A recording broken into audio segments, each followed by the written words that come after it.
اعوذ باللہ السمیع العلیم من الشیطان الرجیم بسم اللہ الرحمن الرحیم الحمد للہ رب العالمین والصلاة والسلام علی خیر بریتہ محمد وآلہ المیامین واللعنۃ الدائمۃ علی اعدائہم اجمعین الی یوم الدین. قال اللہ سبحانہ اعوذ باللہ من الشیطان الرجیم بسم اللہ الرحمن الرحیم اليوم اکملت لکم دینکم واتممت علیکم نعمتی ورضیت لکم الاسلام دینا. صدق اللہ العلی العظیم وصدق وبلغ نبیہ الرسول الکریم ونحن على ذلك من الشاہدین والشاکرین والحمد للہ رب العالمین.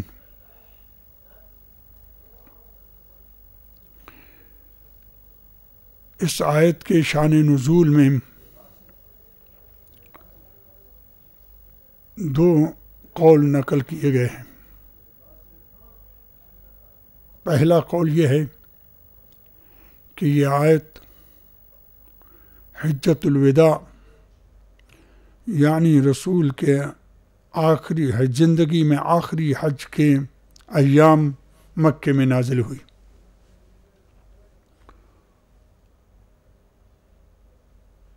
لیکن اس روایت کی تصدیق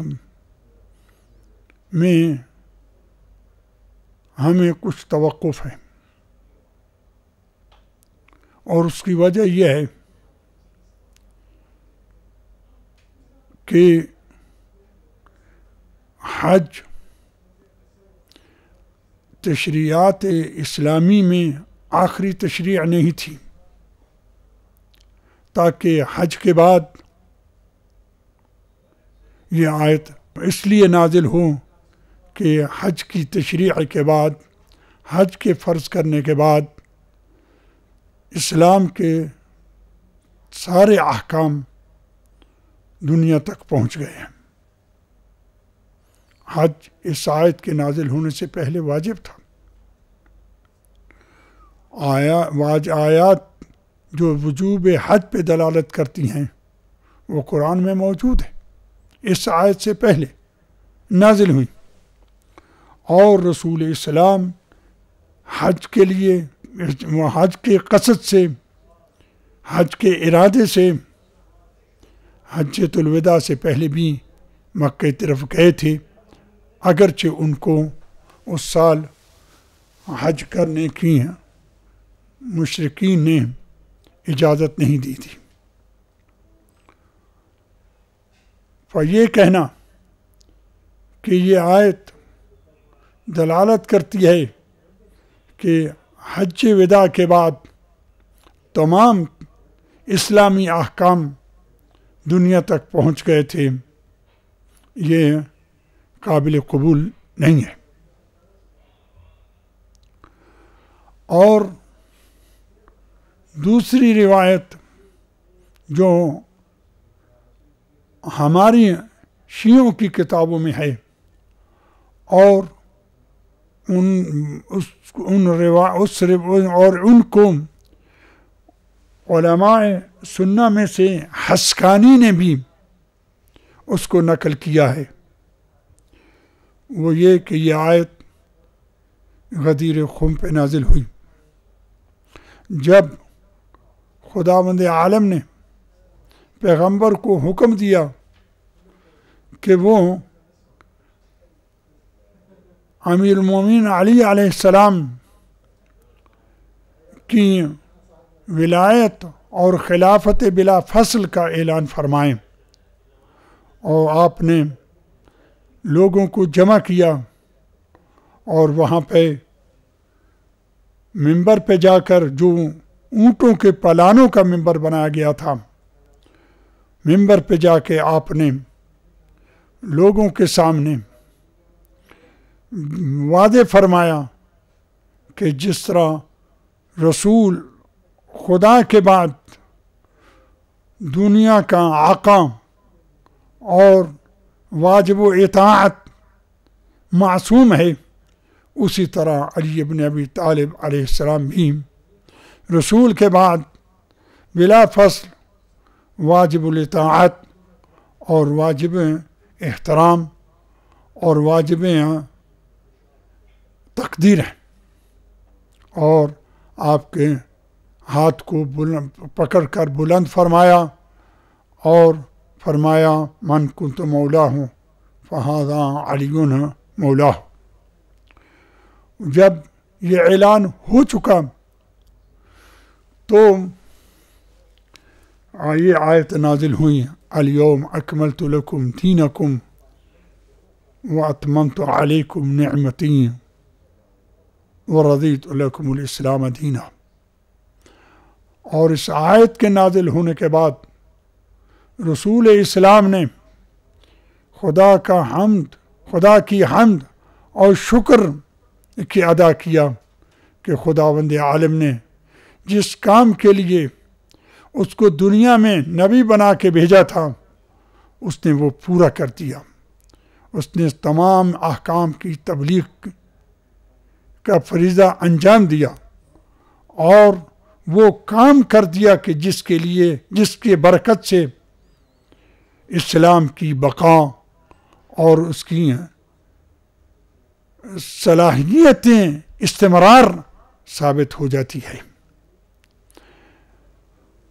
مومنین پر واضح رہے کہ اس آیت میں بہت سارے کلمات ایسے ہیں کہ جو علماء کے غور اور فکر اور شرح اور تفسیر کے طالب ہیں۔ ان میں سے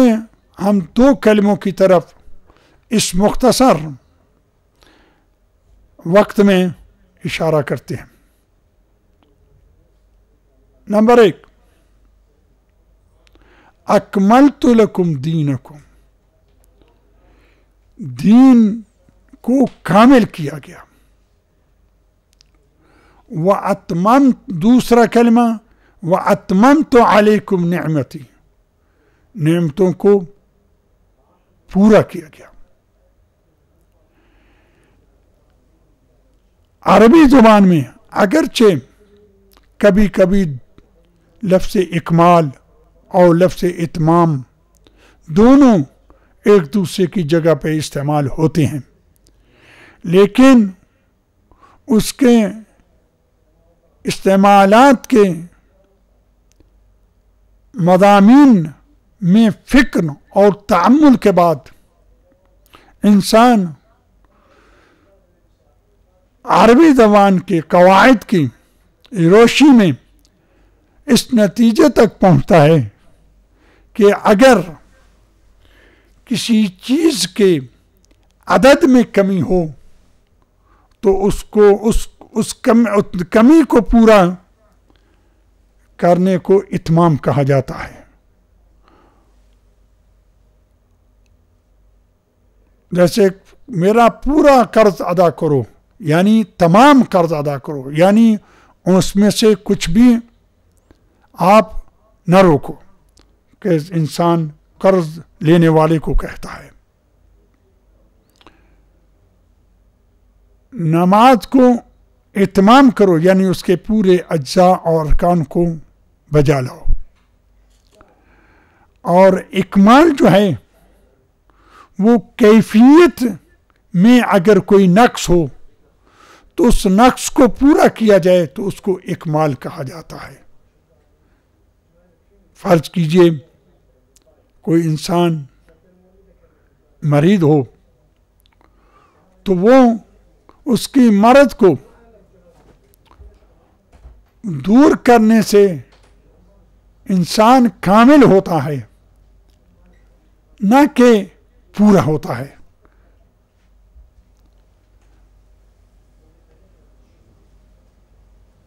اس طرح واضح ہوا کہ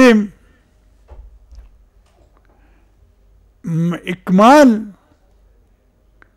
کا معنی یہ ہے کہ کسی چیز کی کیفیت میں اگر کوئی نقص ہے تو اس نقص کو دور کیا جائے تو اس کو اکمال کہا جاتا ہے، اور اس نقص کو دور کرنے کے بعد اس کو کامل کہا جاتا ہے۔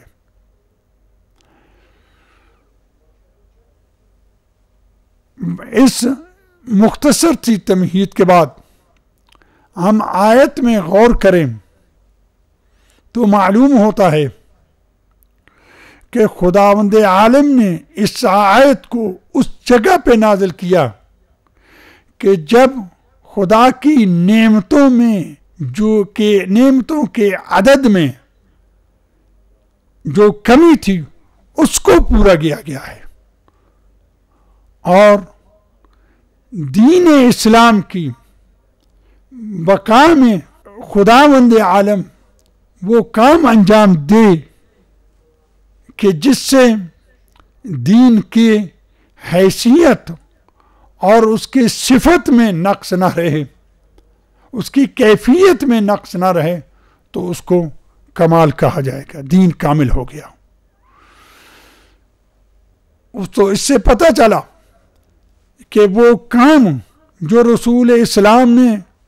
خدا کے حکم سے انجام دیا تھا اس آیت کے نازل ہونے سے پہلے، اس میں ایک نعمت کا مومنین پر اضافہ ہوا تھا جو نعمت پہلے ان کے پاس نہیں تھی، اور اس نعمت کے اضافے سے دین کو کمال حاصل ہوا، یعنی اس کی کیفیت میں جو کمی تھی کہ اس کو باقی اور سالم رہنے کے لیے ضمانت نہیں تھی، اس کو پورا کرنے کے لیے خداوند عالم نے وہ کام انجام دینے کا حکم دیا رسول کو کہ جس سے دین کی بقا اور سلامتیاں محفوظ ہو جائے اور اس کو دین کو سلامتی کی ضمانت ملے۔ اور واضح ہے کہ یہی رسول اسلام نے جو رسول امیر المومنین کی خلافت کا اعلان کیا، تو اس سے دونوں چیزیں ہمیں حاصل ہوئیں، ایک نعمت کا اضافہ ہوا، خداوند عالم نے امیر المومنین کی خلافت سے پہلے رسول اسلام کو نبوت اور رسالت عطا کی،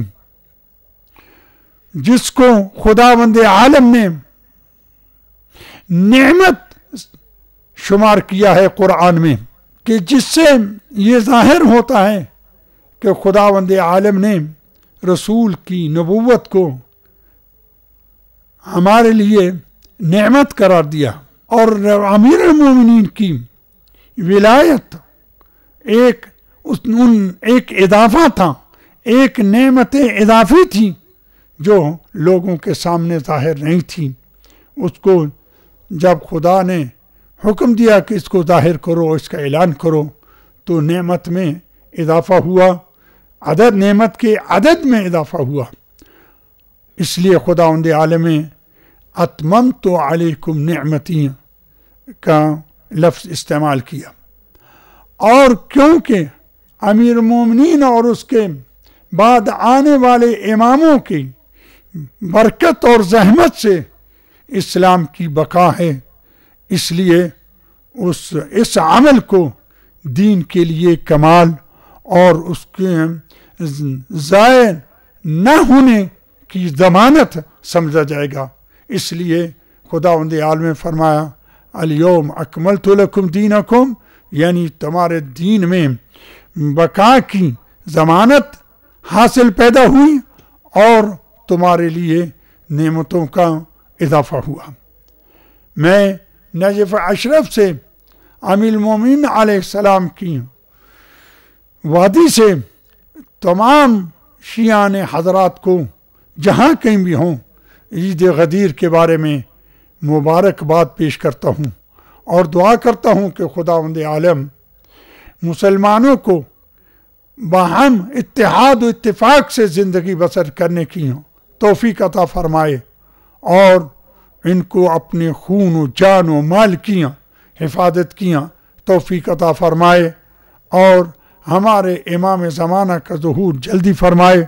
تاکہ ہم اس کی برکت سے دین کی حفاظت اور دین کو دنیا میں نافذ کر سکیں۔ السلام علیکم ورحمۃ اللہ وبرکاتہ۔